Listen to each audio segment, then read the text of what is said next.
The title of this mini podcast is Victims. Here's my life experience with victimhood. Victims gravitate to other victims. My use of victim in this regard does not refer to people who are genuine victims, but those who find themselves in an unenviable state of mind that they attribute to someone or something else outside of themselves. Here's the type of statements you're going to hear from these folks. If it wasn't for bad luck, I'd have no luck at all. Why does this always happen to me? Everyone is against me. They live in a perpetual state of misery, and it's never their fault. It's always an outside force that's responsible, and they always have a story at the ready to justify their misery. And they'll tell it to anyone who will listen. And they've been telling this story for years. If you've ever attended a large wedding reception, you've probably witnessed this.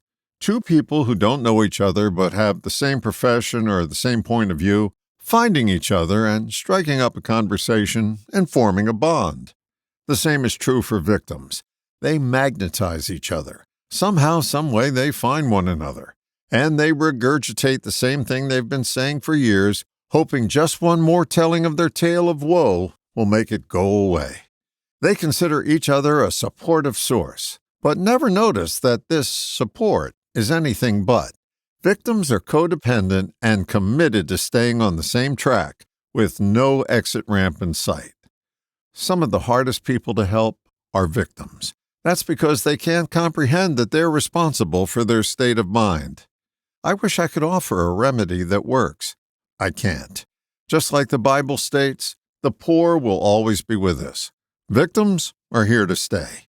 Seems like the only ones who escape are those who get fed up with being fed up with their state of mind and stop blaming others for putting them into a bind. All the best, John.